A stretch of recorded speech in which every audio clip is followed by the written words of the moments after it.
Here we have the Darkhorse number 27 Mercedes-Benz 190E Evo 2 DTM. I did this up for Darren.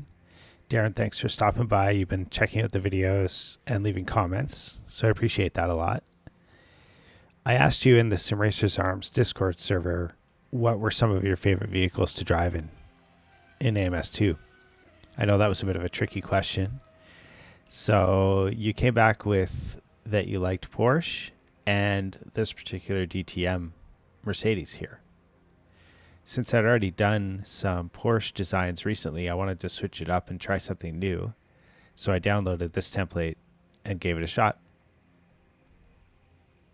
I found the image of the horse online. I brought it into Photoshop and I just simplified it a little bit to use it as like a logo or an emblem. I've got that on the hood and the roof and on the side of the car. And the colors are just the hex codes from the German flag. The tricky bit was doing that overlap on the hood where the yellow and the red kind of flow over the car down onto the side. And using the template, it wasn't too difficult in the end to achieve that, just lining everything up with the template grid that you're provided with. The other logo you'll see is the Moza Racing logo. Recently, Darren has picked up a Moza Racing direct drive system and has been trying to dial that in just how he likes it, thanks to anyone in the community who has helped him with any of those settings. I know it can be tricky going from maybe your former belt-driven or gear-driven equipment and finding that same pace on track.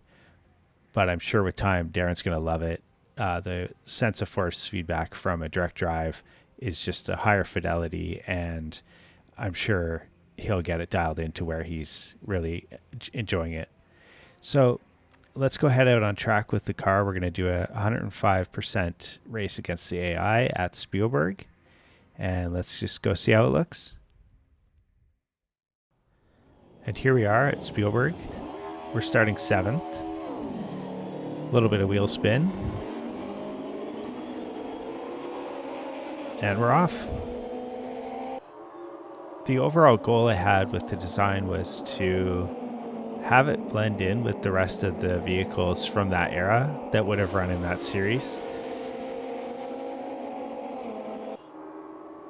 It wasn't too difficult just to follow the lines of the car and add the coloring down the sides, just following the contours of the vehicle.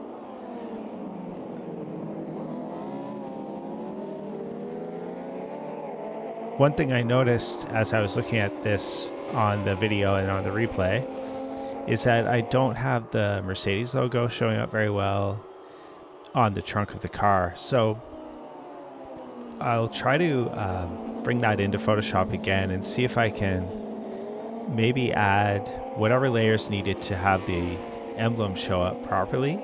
I notice it does show up on the other vehicles. So there's something called the Fresnel layer that adds chrome to cars, so maybe that was something I missed. It's just a little detail, but now that I see it, it kind of bothers me. So Darren, I'll try to fix that for you. On the previous video, I mentioned I might do a design for someone else.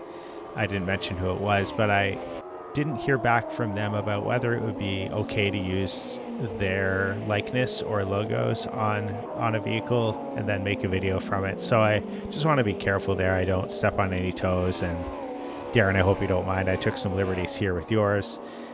Of course, if I get a cease and desist letter in the mail, by all means, I will take the video down. No worries. I think now that Matt from the Sim Racers Arms has his Discord server up, maybe we could chat about whether you'd be interested in seeing a livery design for yourself. I could do some more for other people in the community. No promises on timelines or anything like that. I do have a real job. This is just a hobby I do on the side. I used to make these liveries all the time, and they were fun to use against the AI on track. What I didn't have though was someone to show them to really.